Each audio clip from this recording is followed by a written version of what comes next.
अस्सलामु अलैकुम वरहमतुल्लाहि वबरकातुहू। उम्मीद है कि सारे सुनने वाले देखने वाले सब खैरियत से होंगे। अल्लाह तबारक व तआला आप सबको खुश रखे। दोस्तों, चूँकि वैसे मेरा काम तो मसाइल बताना है, वो मैं बताता रहता हूँ। तो दोस्तों, मगर चूँकि ये मसाइल, ये दीन, उस पर अमल तब ही होता है, तब ही उस पर अमल करना आसान होता है, तब ही नेकी का अमल करना आसान होता है जब आदमी की सेहत हो। सेहत उसके लिए शर्त है। अगर कोई आदमी बीमार है, उसकी सेहत नहीं है, तो वह क्या इबादत करेगा, वो क्या दीन का अमल करेगा। तो सेहत की बात भी इंशाअल्लाह करेंगे। दोस्तों, मैं आपके सामने एक नुस्खा लेकर आया हूँ। बल्कि नुस्खा क्या है, एक पल है। एक पल है जो एक हकीम साहब है, जो बहुत मुस्तनद हकीम है, आलिम दीन भी है, बड़ा ज़बरदस्त आदमी है। उसने बताया कि ये जो सेब होता है ना, सेब सेहत के लिए बड़ी ज़बरदस्त और मुफीद चीज़ है।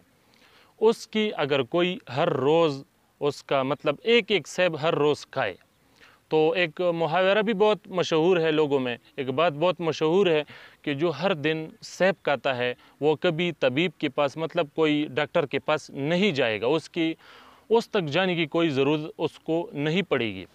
तो सेब खाना चाहिए। और सेब वो दिल के लिए भी बड़ा मुफीद है, दिल को महफूज रखता है। इसी तरह से हड्डियाँ भी उसके साथ बहुत मज़बूत हो जाती है, और जो मसल्स है वो भी उसके साथ मज़बूत हो जाते हैं, और आदमी की जो रंगत होती है वो भी मतलब बहुत ताज़ा और सुर्ख़ व सफ़ेद हो जाता है उसके साथ। इसी तरह से बहुत सी बीमारियों में ये काम करता है और उससे सेहत बहाल होती है।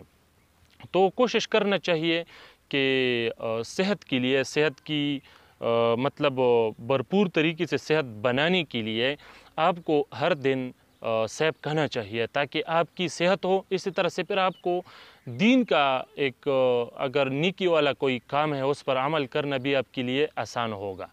तो इसी तरह से एक और सवाल है कि सेबों में वैसे उसके बहुत से फ़वाइद हैं। उसके लिए आप रुजू कर सकते हो, यूट्यूब में देखो, या किसी हकीम के पास जाओ, या किसी डॉक्टर के पास जाओ, आपको बहुत से फ़वाइद उसके और भी बताएगा।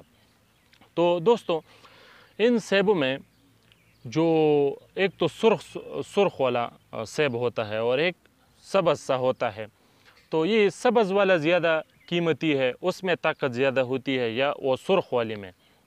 तो दोस्तों, हकीम साहिबान फरमाते हैं कि ये जो सब्ज़ वाला होता है ना, इसमें बहुत ज़्यादा ताकती अज्जा शामिल है, उसमें बहुत ज़्यादा ताकत होती है। और उसके जो छिलका है, हमारे लोग उसको फेंक देते हैं, उसको मतलब उतार देते हैं, उसे ये नहीं करना चाहिए।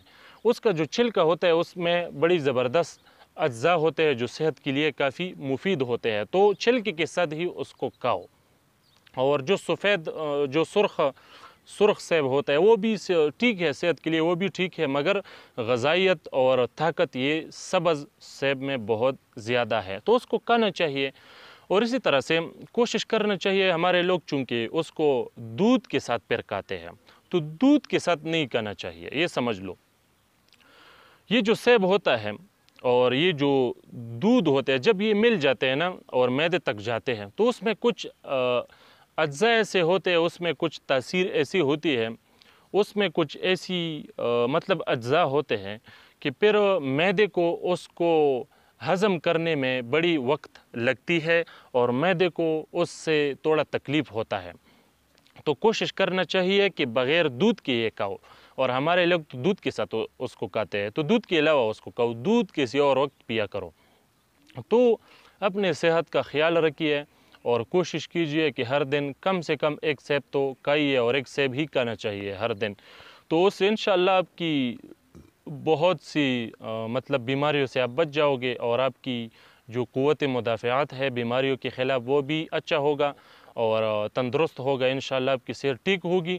जब आपकी सेहत ठीक होगी तो इंशाअल्लाह आपको दीन पर अमल करने में भी आसानी होगी, और इंशाअल्लाह आप दीन पर अमल कर सकोगे, इबादत कर सकोगे। तो एक छोटा सा क्लिप था, मैंने आपके लिए बनाया। कोशिश कीजिए कि अपने सेहत का भी ख्याल रखो। अस्सलामु अलैकुम वरहमतुल्लाहि वबरकातुहू।